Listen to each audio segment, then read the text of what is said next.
Hello friends, ये federalism chapter है। तो चलिए स्टार्ट करते हैं। तो आज का हमारा टॉपिक है कि India as a federal country. तो हम लोगों ने अब तक के लेक्चर में देखा है कि इंडिया एक फेडरल कंट्री है। क्यों? क्योंकि इसके पास बहुत सारे फेडरल कंट्रीज़ के फीचर्स हैं। ओके, तो वन बाय वन हम अब उन फीचर्स को डिस्कस करेंगे जो इंडिया के अंदर हैं और वो फेडरल कंट्रीज से मैच करते हैं। ओके, तो फर्स्ट ऑफ ऑल हमें एक चीज़ अपने माइंड में रखनी पड़ेगी कि इंडियन कॉन्स्टिट्यूशन में इंडिया को as a union of state का है। ओके, मीन्स इंडिया को कॉन्स्टिट्यूशन में यूनियन ऑफ स्टेट का है, बट इंडिया का जो यूनियन है वो फेडरलिज्म के प्रिंसिपल पर बेस्ड है। ओके, तो हमें अपने माइंड में ये चीज़ अपने रखनी पड़ेगी। ओके, देन अगर हम अब नेक्स्ट करें तो नेक्स्ट में देखते हैं कि फर्स्ट फीचर हम लोगों ने देखा था कि कोई भी फेडरल कंट्री होता है तो उसके अंदर एक से ज़्यादा लेवल पर गवर्नमेंट्स होती है। तो सेम एज इट इज़ हम लोग इंडियन कंटेक्स्ट में भी देखते हैं कि जो हमारा इंडियन कॉन्स्टिट्यूशन है उसमें ओरिजिनली हमारे पास 2 tyre government of system available था। जैसे यूनियन गवर्नमेंट जो कि सेंट्रल लेवल पे वर्क करती है, और स्टेट गवर्नमेंट जो कि प्रोविंशियल लेवल पे वर्क करती है। और इसके बाद हम लोग ने देखा है कि 3rd टायर फेडरेशन, मतलब इंडिया के गवर्नमेंट सिस्टम में एक 3rd टायर इंट्रोड्यूस किया गया जिसको हम लोग पंचायत और म्यूनसिपैलिटीज़ कहते हैं या लोकल लेवल गवर्नमेंट कहते हैं। तो इट मीन्स इंडिया में हम लोग देख रहे हैं कि फेडरलिज्म का फर्स्ट जो फीचर है उसको इंडिया क्वालिफाई करता है कि फेडरलिज्म में more than one level government होती है। तो हम लोग देख रहे हैं कि इंडिया में भी more than one level government है। ओके, देन नेक्स्ट हम देखते हैं कि जो हमारे पास गवर्नमेंट्स हैं मोर देन वन लेवल, उनका अपना अपना एक ज्यूरिसडिक्शन होगा। ज्यूरिसडिक्शन मतलब वर्क करने का एक दायरा होगा। ओके, तो हमारा जो कॉन्स्टिट्यूशन है वो क्लियरली एक ज्यूरिसडिक्शन प्रोवाइड करता है। Okay, each and every government level को एक ज्यूरिसडिक्शन प्रोवाइड करता है जिसके अंडर में उसको वर्क करना होता है। और ये ज्यूरिसडिक्शन कैसे प्रोवाइड किया है? इंडियन कॉन्स्टिट्यूशन के अंदर हम लोग देखते हैं कि डिफरेंट डिफरेंट लिस्ट है। ओके, लिस्ट मतलब कि कौन सी गवर्नमेंट किस इशू पे वर्क करेगी।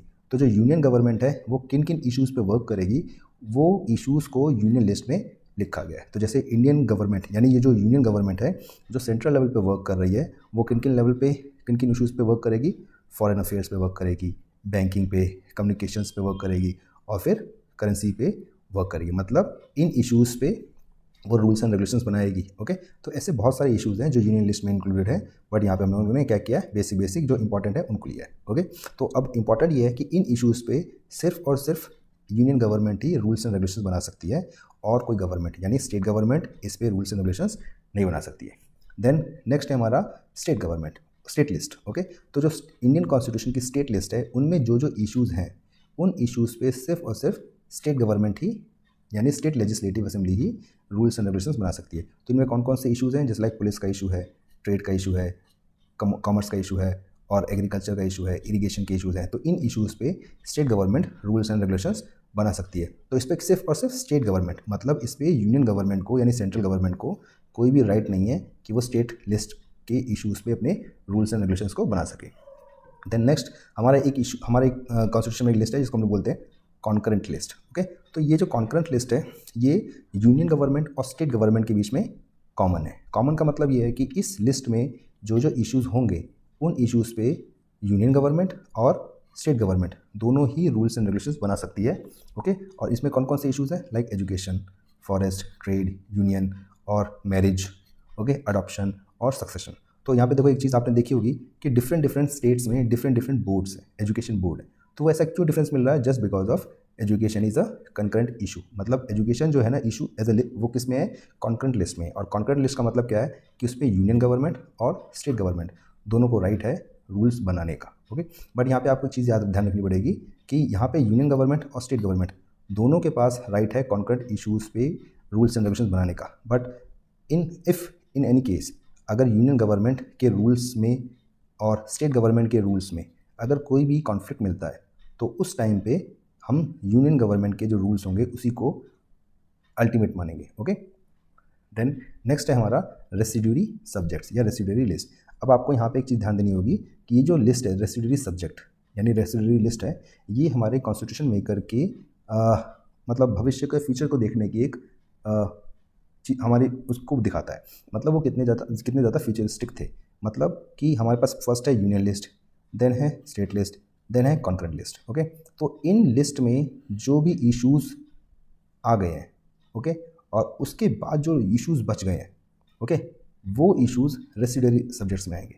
मतलब कि all subjects that do not fall in any of the three list, it means union list, state list और कॉन्करेंट लिस्ट, वो सभी सब्जेक्ट्स को रेसिडरी सब्जेक्ट्स में या लिस्ट में हम लोग डालेंगे, जैसे लाइक कंप्यूटर सॉफ्टवेयर। ओके, अब आपका क्वेश्चन ये हो सकता है कि सर ये कैसे फ्यूचरिस्टिक है।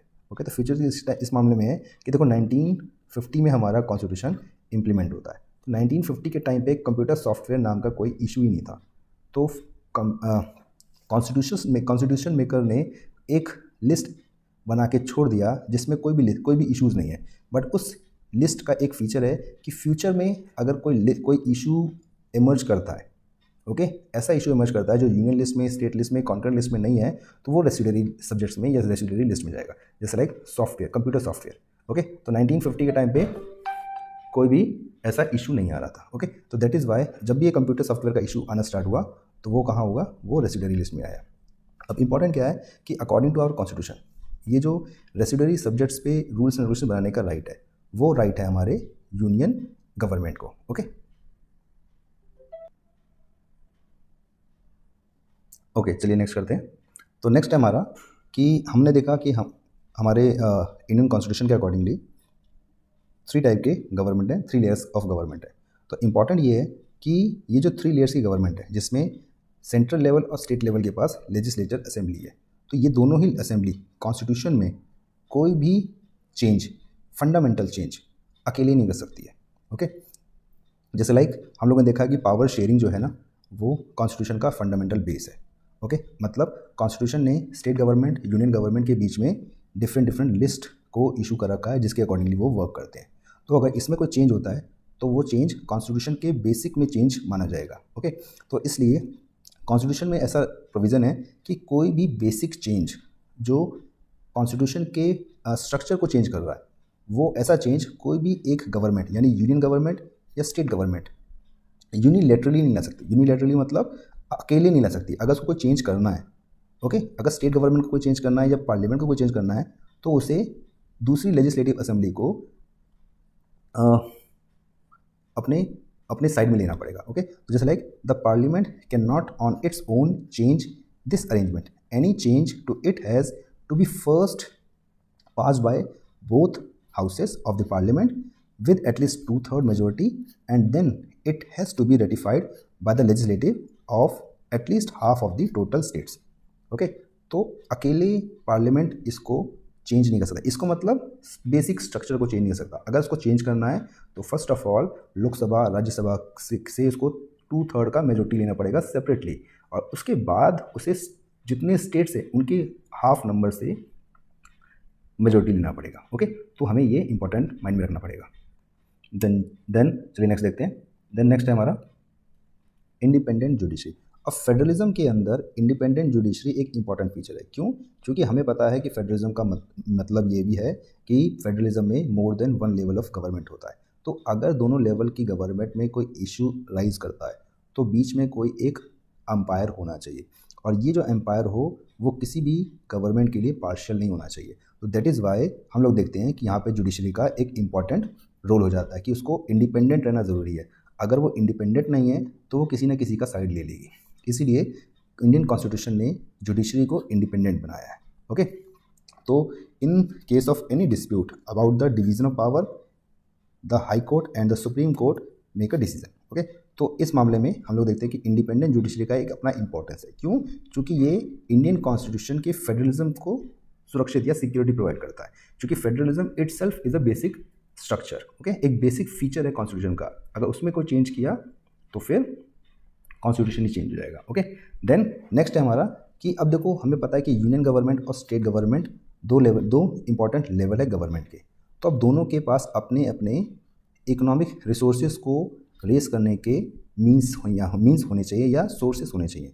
अगर दोनों के पास अपने अपने सोर्सेस नहीं है तो इट मीन्स वो किसी न किसी पे डिपेंड होंगे। जैसे लाइक सपोज करो स्टेट गवर्नमेंट के पास अपने रिसोर्सेज रेस करने के सोर्सेस नहीं है तो वो अल्टीमेटली यूनियन गवर्नमेंट पे डिपेंडेंट होगी, और अगर वो यूनियन गवर्नमेंट पे डिपेंडेंट होगी तो उससे स्टेट गवर्नमेंट की जो फ्रीडम है या इंडिपेंडेंसी है वो खत्म हो जाएगी। तो that is why constitution of India ने यूनियन गवर्नमेंट, स्टेट गवर्नमेंट को उनको अलग अलग इश्यूज़ दिए हैं, रिसोर्सेज या सोर्सेस दिए हैं जिसके थ्रू अपने इनकम को जनरेट करती है और अपनी इंडिपेंडेंसी को बना के रखती है। ओके, देन नेक्स्ट है कि जो हमारा कॉन्स्टिट्यूशन है, कॉन्स्टिट्यूशन में हमारे पास बहुत सारी कॉन्स्टिट्यूएंट यूनिट्स है। कॉन्स्टिट्यूएंट यूनिट्स मतलब जैसे लाइक स्टेट, जिसको हम लोग प्रोविंसेस भी कहते हैं, then central special states, then हमारे पास सेंट्रल के अंडर में जो सेंट्रल स्टेट्स आते हैं जैसे लाइक दिल्ली, लक्षद्वीप है ना, तो उनको, तो इनके बीच का जो सिचुएशन है, इनका जो स्टेटस है वो इक्वल नहीं है। ओके, कॉन्स्टिट्यूशन में इन सब के लिए अलग अलग टाइप से बिहेवियर दिया गया। जैसे लाइक कुछ हमारे पास स्पेशल स्टेट्स हैं, जैसे लाइक अभी तो JNK जो है वो एक स्टेट नहीं रहा, बट जब वो स्टेट था तो उसके पास अपना खुद का कॉन्स्टिट्यूशन था। ओके, और बहुत सारे प्रोविजंस जो इंडियन कॉन्स्टिट्यूशन के थे वो JNK पे इम्प्लीमेंट नहीं होते थे। ओके, इवन अगर JNK के कॉन्स्टिट्यूशन में कुछ चेंज करना है तो उसके लिए पहले हमें JNK से अप्रूवल लेना होता था, उसकी स्टेट असेंबली से अप्रूवल लेना होता था। तो ये क्या है, ये JNK का एक स्पेशल स्टेटस था जो सिर्फ JNK को मिला था।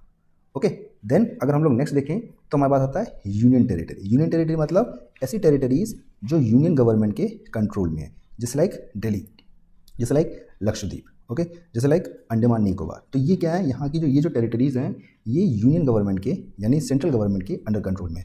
तो अब ये जो टेरिटरीज़ हैं इनको फॉर्म क्यों किया गया था, तो इसके बेस अलग अलग रीज़न है। जैसे लाइक कई बार इनके जो साइज़ थे वो बहुत स्मॉल थे और इसलिए इनको अलग मतलब किसी और स्टेट के साथ मर्ज करने से अच्छा था, मर्ज नहीं कर सकते थे। क्यों? क्योंकि इनका अपना खुद का एक कल्चर था, अपना खुद का एक स्टेटस था। तो दैट इज़ वाई इनको इंडिपेंडेंट, और इनका साइज़ इतना स्मॉल था कि इंडिपेंडेंट स्टेट भी नहीं बना सकते थे। तो दैट इज़ वाई इनको यूनियन टेरिटरी बना दिया। तो अब जो यूनियन टेरिटरीज़ हैं इनको इक्वल पावर नहीं दिया गया। वो जो इनकी जो सभी यूनियन टेरिटरीज़ हैं उनका जो स्टेटस है वो सेंट्रल गवर्नमेंट पे डिपेंडेंट है। जैसे लाइक अगर हम लोग दिल्ली का बात करें और लक्षद्वीप का बात करें तो इन दोनों के पास ही लेजिस्लेटिव असेंबली है। ओके, दिल्ली और लक्षद्वीप दोनों ही यूनियन टेरिटरीज़ हैं, बट दोनों के पास अपना खुद का लेजिस्लेटिव असेंबली है। बट ये जो प्रोविज़न है लेजिस्लेटिव असेंबली का वो अंडमान निकोबार और अदर जो यूनियन टेरिटरीज़ हैं उनके पास नहीं है। ये जो प्रोविज़न है सिर्फ दिल्ली और लक्षद्वीप के पास है। तो इट मीन्स यूनियन टेरिटरीज़ के बीच में भी जो पावर का डिवीज़न है वो सेंटर के ऊपर डिपेंडेंट करता है। ओके, तो यहाँ पे हमारा ये आज का टॉपिक ख़त्म होता है। अगर आपको ये वीडियो अच्छा लग रहा है तो हमारे चैनल को सब्सक्राइब कर सकते हैं और हमारे वीडियो को लाइक कर सकते हैं। ओके, तो thank you, have a nice day.